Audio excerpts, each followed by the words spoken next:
there's no need for a tune-up. In November it's going to be a year. How many champions defend their title once a year? There's a lot of fighters that fight once a year. Nobody says, oh, he's been off or he's coming off, a long layoff or he needs a tune-up. No, they go fight the best in the divisions. There's no difference from Vergil. He fought last December, so we're going after Boots. That's the fight we're going after. Robert Garcia is standing firmly behind his opinion. In his view, Vergil Ortiz Jr. does not need a tune-up fight before facing Jaron Boots Ennis.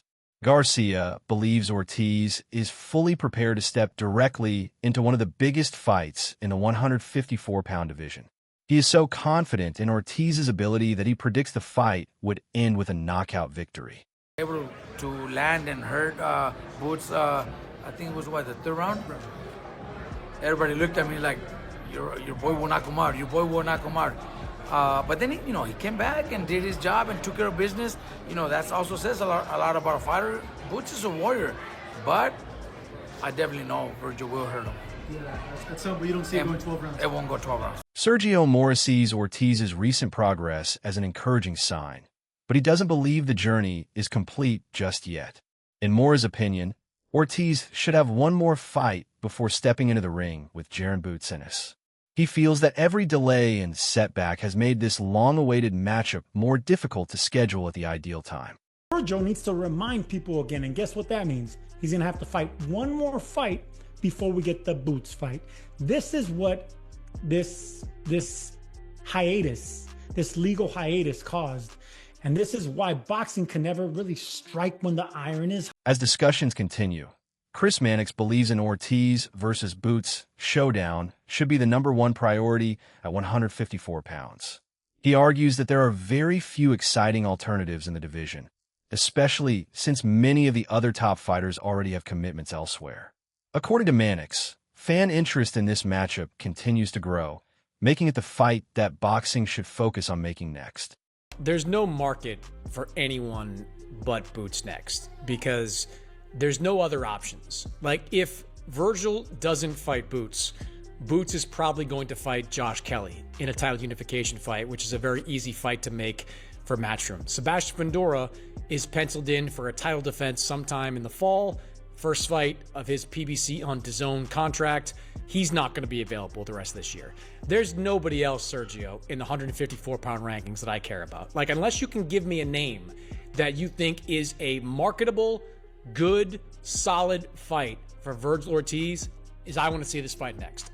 Josh Kelly, respectfully, you can wait your turn. Sebastian Fundora, you got something else coming up. The boxing world wants to see Boots versus Vergil. They wanted to see it with no belts on the line. They want to see it more with 2 belts on the line. Needs to happen next. Looking at the matchup from a different angle, Teddy Atlas believes Vergil Ortiz Jr. has developed into a much more complete fighter than many people originally thought. He points to Ortiz's recent performance as proof that he can move well, adjust during a fight, and box intelligently instead of relying only on constant pressure. Atlas believes those improvements could play a major role if Ortiz eventually faces Jaron Boots Ennis. To say this, Vergil showed me a few fights ago that he had a dimension I didn't know he had. When he was just, going through guys, knocking them out with body shots, sinking and destroying. I don't think I knew or anyone knew that he had the ability to use his legs and box and do some boxing. He showed me that dimension. He showed me that dimension in that fight that some people thought he lost. First fight that he got tested. We didn't. Meanwhile, Robert Garcia sees absolutely no reason to postpone a fight between Ortiz and Boots. He believes Ortiz is completely ready for the challenge and has the punching power to change the outcome with a single clean shot. Garcia feels that waiting any longer only delays one of the biggest and most exciting fights the 154-pound division has to offer. Does it make sense for Vergil to come straight into an Ennis fight or take a tune-up? How would you see it as his trainer? What would you recommend? No problem. We would do it. Look, I know Eddie mentioned something about maybe Vergil needs or is going to want a comeback fight. No, that's not the case. Maybe that's what he wants for Boots. Maybe that's why he's trying to push that on us. to try to get Boots something else before that. But no, we'll go straight into that fight. I think if Vergil is able to, fight Boots and we were able to get those punches, I think it's over. I think Vergil is not going to hold back. Vergil has great, insane power at 154. So I think Vergil will finish. On the other hand, Roy Jones Jr. believes the biggest unanswered question surrounding Jaron Boots Ennis is how he would react after taking a truly powerful punch from the lead opponent. While Jones praises Boots for being a talented and well-rounded fighter with an outstanding skill set, he believes that particular part of his game has not yet been fully tested against the highest level of competition. In Jones' view, that unanswered question could become one of the most fascinating storylines if Ennis and Ortiz finally meet in the ring. I've seen Boots in against a guy that has touched him good enough to really test his chin. So that's the only thing we don't know about him yet. We don't know if he can take the real punch yet because we haven't seen it. But as far as the skill goes, he got everything. And that fight could be a very difficult fight because he has everything. And when a guy is talented and has the skill level that Boots has, anything can happen, but don't get it wrong. Speaking from Team Boots' side, Vergil Ennis believes his son's versatility is what truly sets him apart from every other fighter in the division. He says Jaron Boots Ennis has the technical ability to perform at a high level in every part of a fight, whether he's controlling the action from the outside or working effectively at close range. According to Vergil, that complete skill set makes Boots an extremely difficult challenge for any opponent, including Vergil Ortiz Jr. Fundamentals. He got all the fundamentals. He got everything. He can fight you inside, fight you outside. He can do whatever he want to do. So, he got everything. Vergil Ennis also believes Boots' punching power will be the deciding factor if he faces Ortiz. In his opinion, Ortiz's aggressive style will naturally create opportunities for Boots to land his most dangerous punches. Vergil feels that Boots' excellent timing, combined with his power, gives him the advantage if this highly anticipated fight becomes a reality. Do you think your son stops Vergil Ortiz? Do I think he stopped? If Vergil come in with that shit he was doing with what's his name? Erickson Lugan. Yeah. Oh yeah, he gonna run right into something. Remember, Vergil can punch, but Boots can punch too. Troy Isley also favors Jaron Boots Ennis over Vergil Ortiz Jr., although he admits the fight would still be a dangerous test. He believes Ennis has the talent and ability to control the contest despite Ortiz's strengths. However, Isley warns that even one defensive mistake could quickly shift the momentum. In his view, staying disciplined and avoiding unnecessary exchanges will be one of the biggest keys to victory. I think he beats Vergil. I think Fundora's a great fight. He can beat Fundora, but I think it's a 50-50 fight. I think he catches Vergil. Honestly, I think Vergil lost to Bobachek? I thought Bobachek beat Vergil, but Vergil's a great fighter. He ain't no slouch. He's still. I feel like it's still 50-50. I feel like just the size don't really affect Boots. You know what I'm saying? I feel like Boots will still be able to do his thing against Vergil. He just can't get caught. Yeah. I feel like his footwork better. I feel like he got power. I feel like his speed better, and I feel like his defense better. I feel like he just can't get caught by Vergil. But I feel like other than that, like everything else is... Tim Bradley believes boxing has entered an exciting new chapter led by the incredible talent of Jaron Boots Ennis. He sees Boots as a rising superstar with the ability to become the face of the sport. Bradley feels that Ennis combines elite skills with an exciting style that makes him one of the most entertaining fighters in boxing today. Well, this is Boots' era right now, man. This is Boots' era. If one guy could take the sport by storm, it's Boots Ennis. He could take the sport by storm. He can. He's entertaining people. He is so entertaining. Like the former world champion also points to Sebastian Fundora as a fighter who could present serious problems for Boots. Bradley believes Fundora's extraordinary height, long reach, and relentless punch output create a unique challenge that very few opponents can comfortably handle. Those physical advantages, in his opinion, make Fundora one of the toughest matchups for anyone hoping to stay on top. That I feel that Kiev could give Boots a run from his money. He could. And I only say that because of his attributes. Not because of his boxing skills. It's because of his attributes. That's why.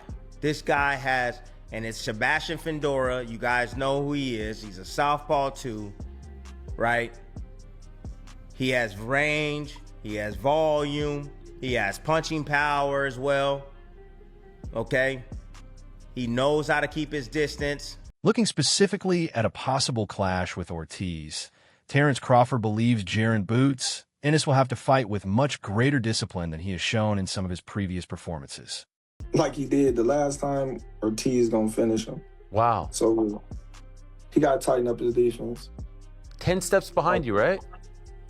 He gotta tighten up his defense.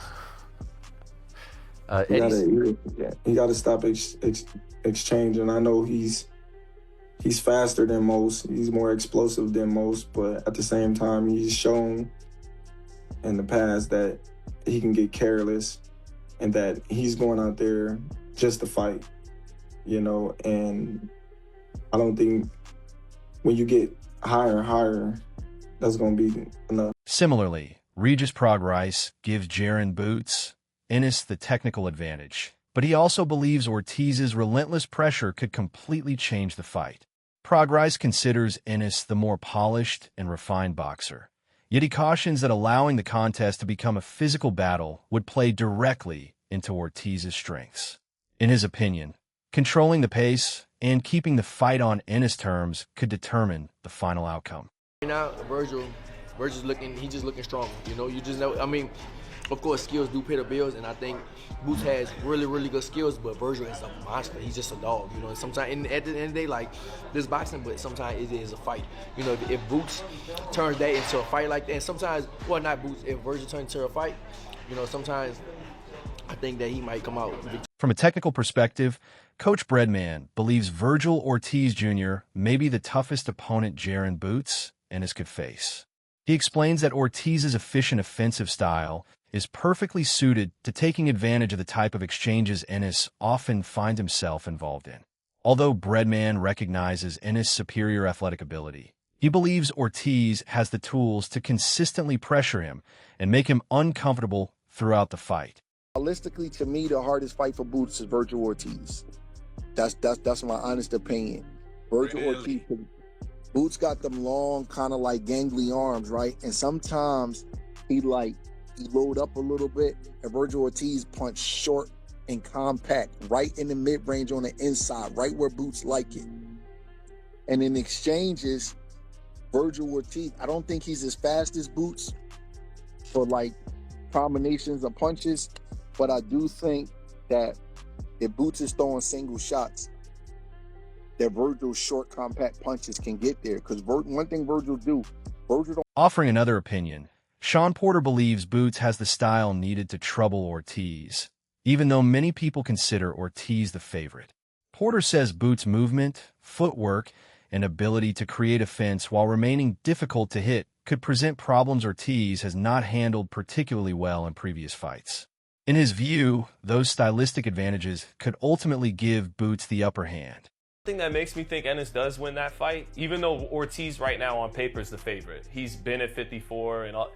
When you look at how Madrimov's awkwardness and his movement in that fight made it hard for Ortiz to get off until later in the fight, Ennis can implement the same things but actually be hitting him while he... Meanwhile, Sean Porter expects a fight between Vergil Ortiz Jr. and Jaron Boots Ennis to deliver non-stop excitement from the opening bell.